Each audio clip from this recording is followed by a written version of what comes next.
복된 주일 이 시간에 여기까지 나오신 여러분들의 하나님의 크신 은혜가 함께하기를 진심으로 기원합니다. 아울러 여러 가지 사정으로 영상으로 예배에 참여하는 모든 분들에게도 동일한 은혜가 있기를 기원합니다. 4월 한 달은 고난과 부활이라는 주제로 마태복음을 읽어나갔습니다.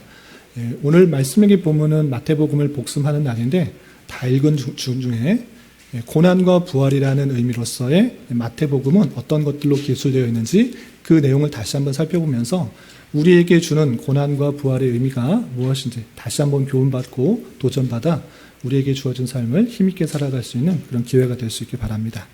먼저 간단하게 마태복음의 내용들을 복습하도록 하겠습니다. 마태복음을 크게 세 부분을 나눈다고 하면 예수님께서 공생애를 준비하기 전까지, 또 공생애 중에서 고난받기 전까지, 또 21장부터 28장 마지막에는 예수님의 순환과 부활에 대해서 나오고 있는데, 오늘 읽게 되는 본문에서는 27장 중심으로 예수님께서 가장 또 큰 고난을 당하시는 그런 장면과 그리고 다시 돌아가셨다가 부활하시는 그 장면의 내용들을 좀 집중해서 살펴보고 그것이 우리에게 주는 의미가 무엇인지 또 교훈받도록 하겠습니다. 우선 예수님께서 순환 당하신 것, 그 내용을 좀 살펴보겠습니다. 물론 여러 사람들로부터 순환을 당하셨는데, 순환 받으셨는데, 크게 세 부분으로 나눠서 생각해 보도록 하겠습니다. 첫 번째는 대제사장과 무리들로부터 당하신 순환인데, 마태복음 26장 67절과 68절, 두 구절만 같이 한번 읽어보도록 하겠습니다. 시작. 이에 예수의 얼굴에 침 뱉으며 주먹으로 치고 어떤 사람은 손바닥으로 때리며 이르되 그리스도야 우리에게 선지자 노릇을 하라. 너를 친 자가 누구냐 하더라. 이때가 언제인가 라고 할 때 예수님께서 이제 순환을 받으시고 십자가에 달려 돌아가시를 이제 마음을 먹으시고 예수님의 제자 중 가룟 유다에 팔려서 공회에 붙들리고 또 빌라도의 재판장에서 사형 선고를 받으신 것입니다. 이제 사형 선고를 받으시고 이제 십자가에 달려 돌아가시기 전에 대제사장과 무리들로부터 이런 모욕을 당하신 것입니다. 예수의 얼굴에 침 뱉고 또 얼굴을 주먹으로 치고 어떤 사람은 손바닥으로 때리기까지 하는 그 모습들, 큰 순환을 당하셨던 것입니다. 그리고 어떻게 조롱하느냐? 그리스도야 우리에게 선지자 노릇을 하라. 너를 친 자가 누구냐라고 하면서 예수님을 치셨는데 누가 쳤는지 맞춰보라 라고 하면서 내가 선지자라면 누가 쳤는지 알 것 아니냐라고 하면서 조롱하면서 그를 예수님을 모욕시키는 그런 장면이 나옵니다. 이렇게 대제사장과 무리들로부터 큰 모욕을 당하실 뿐만 아니라 군병들로부터도 또 많은 순환과 희롱을 당하시는 모습을 보였습니다. 여러 군데가 있지만 28절부터 31절까지만 같이 한번 읽어보겠습니다. 시작. 그의 옷을 벗기고 홍포를 입히며 가시관을 엮어 그 머리에 씌우고 갈대를 그 오른손에 들리고 그 앞에서 무릎을 꿇고 희롱하여 이르되 유대인의 왕이여 평안할지어다 하며 그에게 침뱉고 갈대를 빼앗아 그의 머리를 치더라. 희롱을 다한 후 홍포를 벗기고 도로 그의 옷을 입혀 십자가에 못 박으려고 끌고 나가니라. 군병들도 예수님을 모욕하는데 뒤지지 않았습니다. 원래 입고 계시던 그 옷을 다 벗기고 붉은색 옷을 입히시며 또 가시관을 엮어서 머리에 씌우시고 또 갈대를 오른손에 입히면서 모욕적인 왕의 모습을 취하게 하는 것입니다.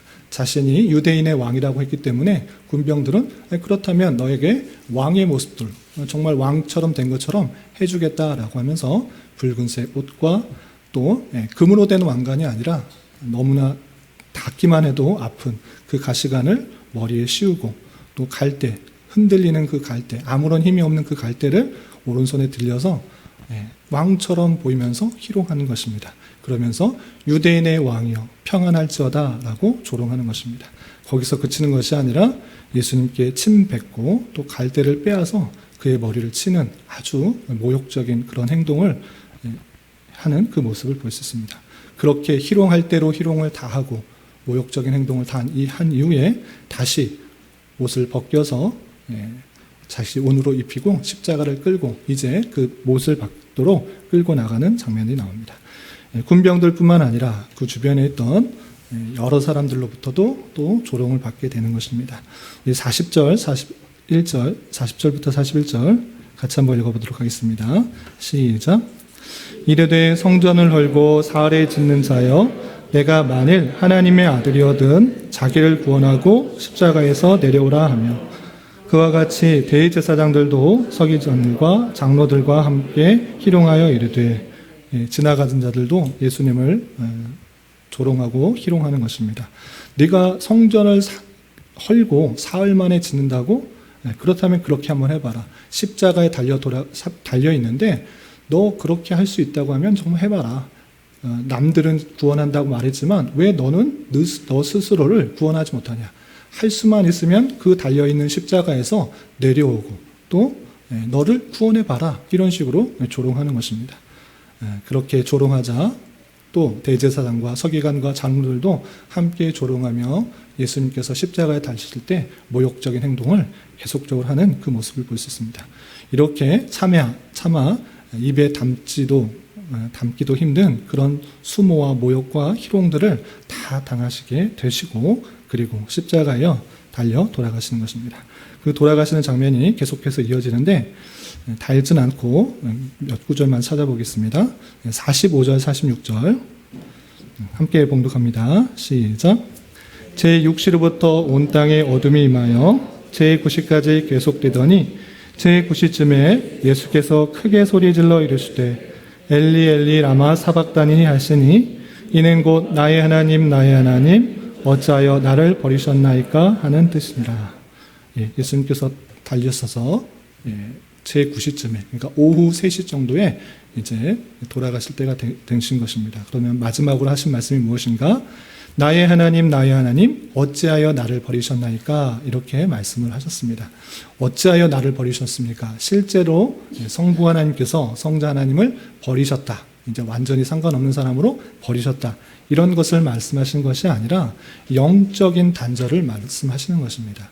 하나님께로부터 오는 풍성함, 인자함, 또 거룩함과 또 풍성한 은혜들이 있을진데 그런 은혜들을 통해서 살아갈 수 있는 그런 모든 그런 피조물, 그런 또 예수님일진데 그런 은혜들이 끊어져서 그 영적인 단절을 느끼면서 하나님 어찌하여 나를 버리셨나이까? 라고 그렇게 말씀하시는 그 모습을 볼 수 있습니다. 이렇게 돌아가실 때 그 성부 하나님으로부터의 풍성한 은혜를 받지 못하여서 단절감을 느끼는 그 모습을 볼 수 있는 것입니다. 또한 그런 것뿐만 아니라 실제로 육체와 영혼이 분리되는 모습들이 계속 이어지게 됩니다. 우리 27장 50절 같이 한번 읽어보도록 하겠습니다. 시작. 예수께서 다시 크게 소리 지르시고 영혼이 떠나시니라. 크게 소리를 지르시고 영혼이 육체와 분리되는 그 모습들이 나타나고 있는 것입니다. 또 마태복음에서는 잘 표현되지 않았지만 이 표현에 있어서 육체가 완전히 죽었다라는 그 표현이 요한복음에는 이렇게 표현되어 있습니다. 우리 요한복음 19장 34절 참고적으로 함께 읽어보도록 하겠습니다. 시작. 그중 한 군인이 창으로 옆구리를 찌르니 곧 피와 물이 나오더라. 완전히 육체가 죽었기 때문에 피와 물이 분리되어 있는 그 모습 속에서 창을 찔렀을 때 물과 피가 나온 그렇게 육체가 죽고 또 영혼이 분리된 그 상태를 우리는 살펴볼 수 있습니다. 이렇게 예수님께서 돌아가셨을 때 어떤 일이 있었는가? 51절부터 54절 계속해서 읽어보도록 하겠습니다. 시작. 이에 성소휘장이 위로부터 아래까지 찢어져 둘이 되고 땅에 진동하며 바위가 터지고 무덤들이 열리며 자던 성도의 몸이 많이 일어나되 예수의 부활 후에 그들이 무덤에서 나와서 거룩한 성에 들어가 많은 사람에게 보이니라. 백부장과 및 함께 예수를 지키던 자들이 지진과 그 일어난 일들을 보고 심히 두려워하여 이르되 이는 진실로 하나님의 아들이었도다 하더라. 예수님께서 돌아가셨을 때 성소휘장이 위에서부터 아래로 찢어졌다 그랬습니다. 성소휘장은 거룩한 법궤가 있는 곳을 가리는 그런 휘장인 것입니다. 그 휘장이 찢어졌다라는 것은 그곳으로 담대히 갈 수 있게 되었다라는 그런 뜻입니다. 예수님께서 육체가 몸이 찢기시고 돌아가시는 그 사건으로 인하여서 가려져 있던 성소의 휘장이 찢어져서 이제 담대히 주님께 갈 수 있는 놀라운 은혜가 있었다라는 것을 알 수가 있고, 또 무덤들이 열리며 자던 성도들이 많이 일어난 그 모습을 통해서 예수님의 죽음을 통해서 참된 부활과 영생이 있을 것을 일시적으로 보여주는 현상이 나타나게 된 것입니다. 이렇게 희한한 정말 놀라운 사실들이 일어나자 예수님을 모욕하고 조롱했던 그 사람들의 입에서 이렇게 참된 고백이 나오게 된 것입니다. 그 모습들을 다 보면서 두려워하며 진실로 하나님의 아들이었구나, 그 모든 사실을 보았을 때 예수님이 정말 하나님의 아들이셨구나, 아들이셨음에도 불구하고 이렇게 우리를 위해서 십자가에 달려 돌아가셨다라는 사실을 깨닫게 되는 것입니다. 그리고 나서 이어지는 28장에 예수님의 부활이 잘 나와 있는데 몇 구절을 살펴보도록 하겠습니다. 예수님께서 언제 부활하셨는가, 그 시각이 마태복음 28장 1절에 이렇게 나와 있습니다. 28장 1절 같이 한번 읽어보겠습니다. 시작. 안식일이 다 지나고 안식 후 첫날이 되려는 새벽에 막달라 마리아와 다른 마리아가 무덤을 보려고 갔더니, 예수님께서 돌아가실 때는 금요일이었고 또 예수님께서 부활하실 때는 안식일이 지난 토요일을 지나고 안식 후 첫날 3일째가 되는 그런 날이었던 것입니다. 이렇게 예수님께서 누차 여러 번 말씀하셨던 것처럼 장사된 지 3일 만에 다시 살아나시는 일들이 나타나고 있는 것입니다. 그리고 천사가 예수님의 시신을 보려고 왔던 그 여인들에게 부활을 선포하는 내용이 이어지게 되는데, 다 읽진 않고 마태복음 28장 6절부터 7절까지 한번 읽어보도록 하겠습니다. 시작. 그가 여기 계시지 않고 그가 말씀하시던 대로 살아나셨느니라. 와서 그가 누우셨던 곳을 보라. 또 빨리 가서 그의 제자들에게 이르되 그가 죽은 자 가운데서 살아나셨고 너희보다 먼저 갈릴리로 가시나니 거기서 너희가 배우리라 하라. 보라, 내가 너희에게 일렀느니라 하거늘. 천사가 그 여인들에게 그가 말씀하셨지 않느냐, 그 말씀하신 대로 실제로 살아나셨다라고 알려주었던 것입니다. 그리고 너희보다 먼저 갈릴리로 갈 거니까 너희가 갈릴리로 가게 되면 보게 될 것이다. 정말 예수님께서 부활하신 것을 보게 되실 것이다 라고 천사가 알려주게 되는 것입니다. 그리고 천사의 말대로 예수님을 만나게 되는 장면이 9절과 10절에 나오는데 10절만 같이 한번 읽어보도록 하겠습니다. 시작. 이에 예수께서 이르시되 무서워하지 말라. 가서 내 형들에게 갈릴리로 가라 하라. 거기서 나를 보리라 하시니라. 예수님께서 부활하셔서 그 여인들을 만나서 왜 이렇게 무서워하냐, 나는 다시 살아났다, 무서워하지 말고 이제 우리 내 형제들에게, 제자들에게 갈릴리로 가라. 거기서 내가 갈릴리로 가서 너희들을 다시 만나겠다라고 알려주라라고 말씀을 하시게 됩니다. 그리고 나서 그 말씀대로 예수님께서 다시 갈릴리에서 많은 제자들에게 부활하신 것들을 확인하는 장면이 나오게 됩니다. 이렇게 27장과 28장에서는 예수님께서 고난당하시고 십자가에 달려 돌아가시고 또 부활하신 장면이 집중하게 되는데 다 살펴보진 않고 몇몇 핵심적인 내용들만 살펴보았습니다. 이 내용을 통해서 우리가 생각해야 될 내용들을 다시 한번 정리하도록 하겠습니다. 첫 번째, 예수님께서 어떠한 고난을 왜 당하셨는가 좀 생각해 봤으면 좋겠습니다. 예수님께서는 우리가 잠깐 살펴본 것처럼 대제사장들과 장로들 또 서기관들을 통하여서 예수님이 어떻게 하나님의 아들이냐라고 하면서 그들은 신성모독했다라고 생각하면서 모욕을 했고, 또 군병들은 예수님을 유대의 왕이여 평안하라 라고 하면서 조롱하며 홍포와 가시관을 씌우며 조롱하는 모습을 볼 수 있습니다. 또한 군중과 지나가는 자들 또한 예수님을 올바로 알아들지 못하고 십자가에 못 박으라고 외치며 하나님의 아들이어든 자기를 구원하고 십자가에 내려오라 라고 외쳤던 것입니다. 정말 말로 담기 힘든, 정말 내가 그 자리에 있다고 하면 정말 참기 힘든 그런 모진 그런 조롱과 희롱, 모욕들을 다 당하신 것입니다. 그런데 잘 생각해 보면 왜 그렇게 고난을 당하셨을까? 그것에 대해서 생각을 해야 되는 것입니다. 주님께서 이 땅에 오시신 것은 십자가에 달려 돌아가셔서 죄를 대신하시려고 이 땅에 오신 것이지 굳이 그런 모욕을 당해야 되는가? 그런 치욕적인 일을 당하셔야 되는가? 그것에 대해서 잘 생각해야 되는 것입니다.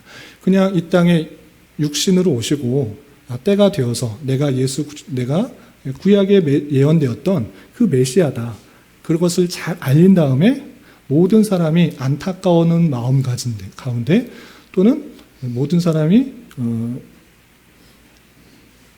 욕하고 또 비웃고 조롱하는 그런 거 없이 그냥 십자가에 달려 돌아가셔도 되는 것 아닌가? 그런데 왜 굳이 그런 모욕과 치욕과 희롱을 다 당하셨는가를 잘 생각해 봐야 되는 것입니다. 그 이유는 그렇게 조롱, 모욕, 그런 순환을 당하신 것은 우리와 관련이 있다는 사실들을 잘 알아야 될 것입니다. 왜 주님께서 그렇게 되셨는가라고 할 때 우리의 모든 것을 아시고 동정하시고 체휼하시기 위함이다라는 것입니다. 그러니까 쉬운 말로 상담자가 되려면 그 상담받는 사람의 마음을 알아야지 온전한 상담을 할 수가 있는 것입니다. 그 사람이 얼마나 힘들고 얼마나 지치고 억울하고 누명을 쏘고 그 갖은 고난들을 알아야지 상담을 해줄 수가 있는 것이지 그것에 대해서 전혀 이해하지 못하고 전혀 감정을 갖지 못한 상태에서 그냥 이렇게 하시면 됩니다. 이렇게 하면 됩니다. 이렇게 되면 전혀 상담이 되지 않는 것입니다. 마찬가지로 예수님께서 수많은 고난, 수많은 그런 조롱, 치욕, 어려움을 당하신 것은 너희들을 이해하기 위한 그 방편이라는 것입니다. 예수님께서 신이시기 때문에 그런 것 안 당하셔도 상관없지만 그 모든 것들을 이해하고 또 그것을 알기 위해서 인간의 모습으로 오신 것이고 인간이 당할 수 있는 수많은 고난과 어려움, 조롱과 희롱 그것을 다 당하심으로 말미암아 나도 너희를 안다. 너가 얼마나 힘들고 지치고 낙담되는지 안다. 너도 그렇게 고난 당했냐? 나도 그렇게 당했다. 그러니 낙심하지 말고 걱정하지 말고 근심하지 말고 나를 찾으라. 내가 너를 위한다라고 하기 위해서 하신 것입니다. 히브리서 4장 15절 16절에 그 말씀이 잘 나와 있는 것입니다. 히브리서 4장 15절 16절 보시면 우리에게 있는 대제사장은 우리의 연약함을 동정하지 못하실 이가 아니오 모든 일에 우리와 똑같이 시험 받으신 이로되 죄는 없으시니라. 그러므로 우리는 긍휼하심을 받고 때를 따라 돕는 은혜를 얻기 위하여 은혜의 보좌 앞에 담대히 나아갈 것이니라 라고 말씀하십니다. 주님께서 인간의 몸을 입으시고 이 땅에 오셔서 수많은 고난과 어려움, 역경을 인간과 같이 다 당하신 것입니다. 그러시기 때문에 우리의 아픔, 어려움을 동정하실 수 있으신 분이신 것입니다. 그렇기 때문에 우리는 그런 어려움들이 찾아올 때 예수님의 보좌 앞에, 주님의 보좌 앞에 담대히 나아가 우리의 상황과 여건을 아뢰는 자가 되어야 되는 것입니다. 그 모든 것, 너의 아픔, 슬픔, 내가 안다. 나에게 와라. 그리고 그것을 위로해 주시고 또 회복할 수 있도록 역사하신다는 사실을 잊지 말아야 될 것입니다. 예수 그리스도께서는 우리의 연약함과 아픔을 동정하시고 위로하시며 격려해 주시기 위해서 그 모든 것들을 다 당하시고 또 우리에게 말씀을 하시는 것입니다. 그렇기 때문에 이 땅에 성육신하셔서 사람과 똑같이 모든 것을 느끼시고 경험하셨을 뿐만 아니라 하나님을 올바로 알지 못하는 자들로부터 온갖 수모를 실제로 겪으시면서 우리의 마음을 진실로 위로해 주시는 것입니다. 그러므로 우리는 마음이 어렵고 힘들 때 세상으로부터 핍박과 조롱을 받게 될 때 단순히 원망과 불평, 좌절과 낙담을 그치는 것이 아니라 이 고난을 통해서 하나님께서 원하시는 것이 무엇일까를 더욱더 생각해 보면서 이 고난을 통해서 더 인내하고 또 연단받고 또 소망을 가져서 신앙의 성숙한 인격으로 바라시는 하나님의 놀라우신 인도하심과 섭리와의 계획이 있는 줄 알아 주님만을 의지하며 나아가야 되는 것입니다.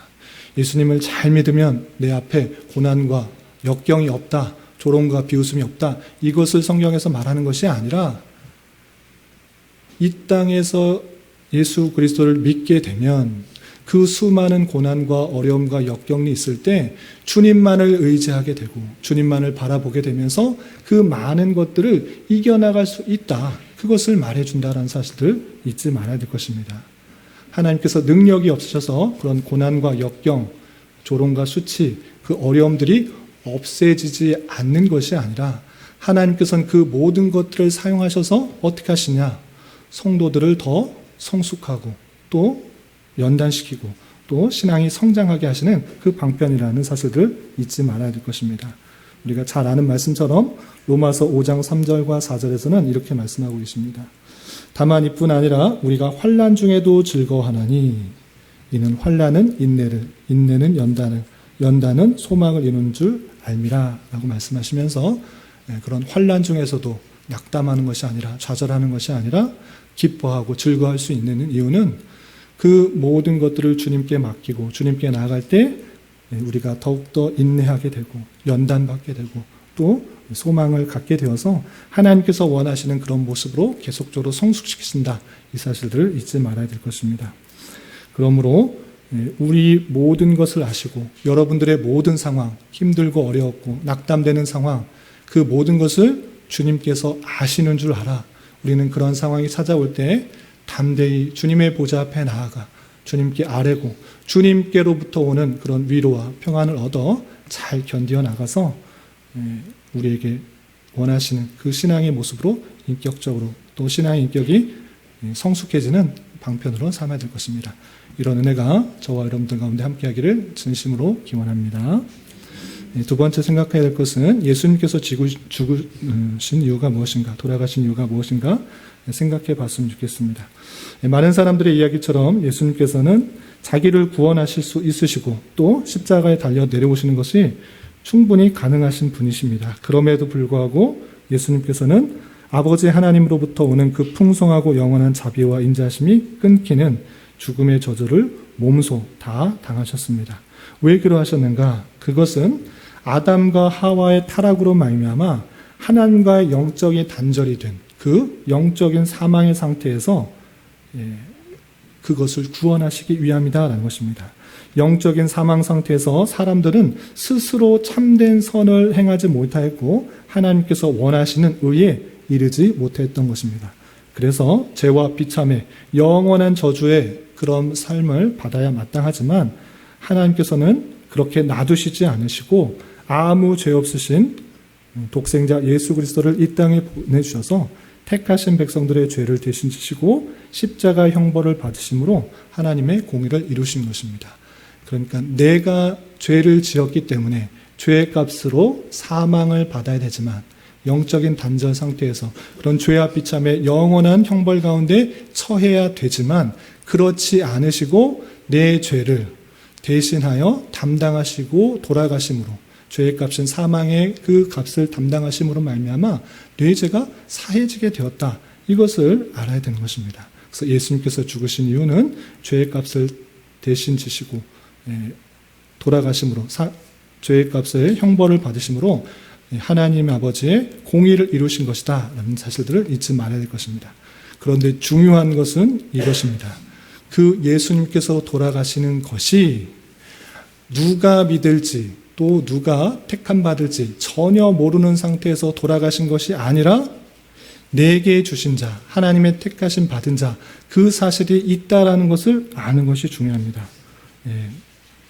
이 세상 모든 사람을 위해서 돌아가신 것이 아니라 세상 중에 예수님께서 주신 구별된 사람이 분명히 있고 그를 위해서 십자가에 달려 돌아가셨다는 사실들을 확실히 인식하는 것이 중요합니다. 그 내용이 요한복음 17장에 또 성경 곳곳에 많이 나와 있는데 요한복음 17장 중에서 두 구절만 살펴보도록 하겠습니다. 교환을 갖고 계신 분, 주보가 아니라 교환을 갖고 계시지 않으신 분은 자기 성경을 찾아서 읽어보시기 바랍니다. 신약성경 요한복음 17장 6절입니다. 17장 전체의 내용을 잘 설명해 드려야 되지만 시간 관계상 핵심적인 구절만 말씀드리겠습니다.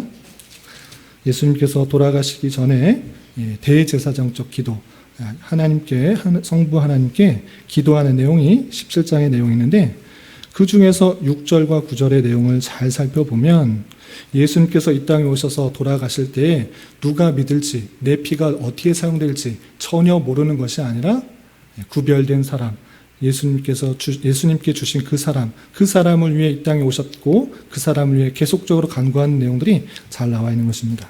먼저 6절 같이 한번 읽어보겠습니다. 시작. 세상 중에서 내게 주신 사람들에게 내가 아버지의 이름을 나타내었나이다.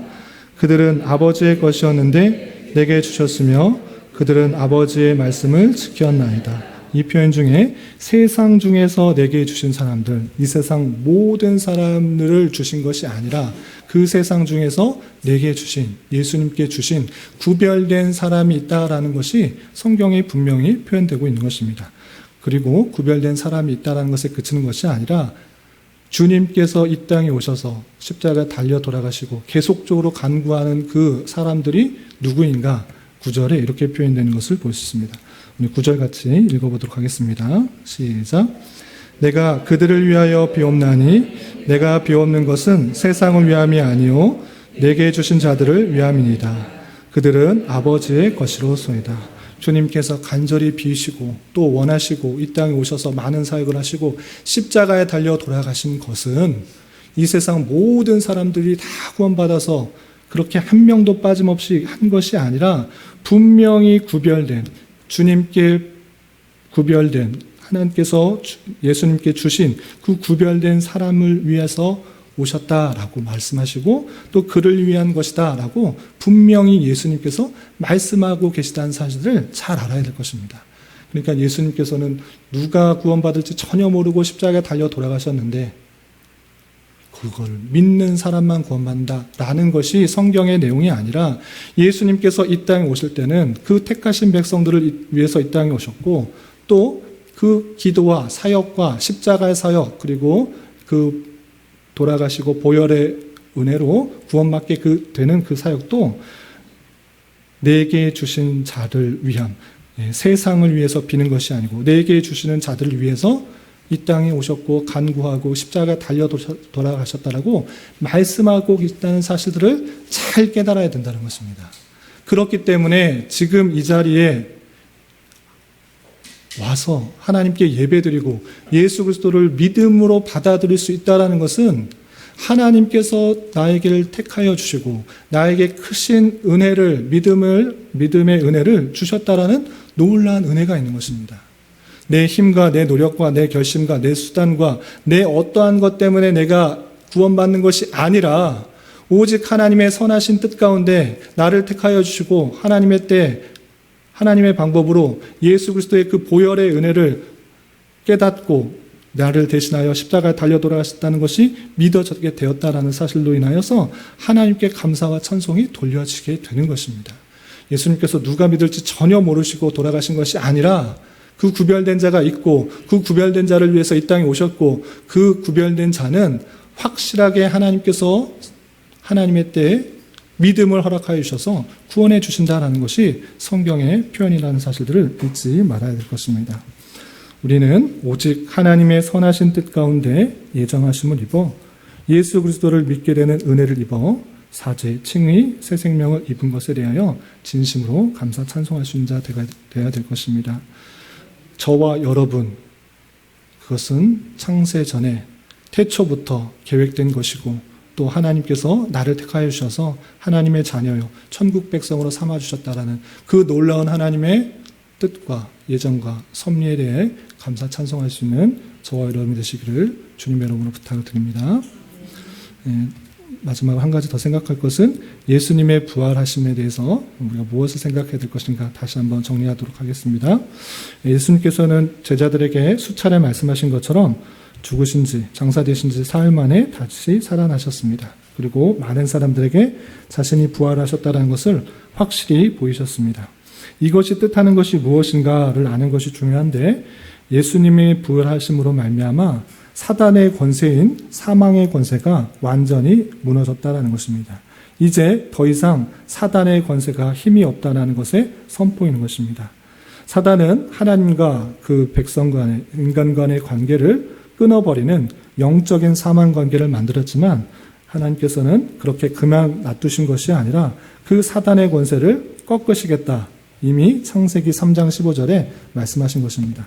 그 예언된 말씀처럼 예수님께서 부활하심으로 말미암아 사탄의 머리를, 뱀의 머리를 상하게 하신 것입니다. 이제 예수 그리스도를 믿음으로 말미암아 다시는 하나님과의 영적 관계가 끊어지지 않는다라는 것을 우리가 믿어야 되는 것입니다. 로마서 8장 38절부터 39절에는 이런 표현이 있습니다. 내가 확신하노니 사망이나 생명이나 천사들이나 권세자들이나 현재일이나 장래일이나 능력이나 높음이나 깊음이나 다른 어떤 피조물이라도 우리를 우리 주 그리스도 예수 안에 있는 하나님의 사랑에서 끊을 수 없느니라. 이것이 예수 그리스도께서 부활하심으로 말미암아 우리가 얻는 은혜인 것입니다.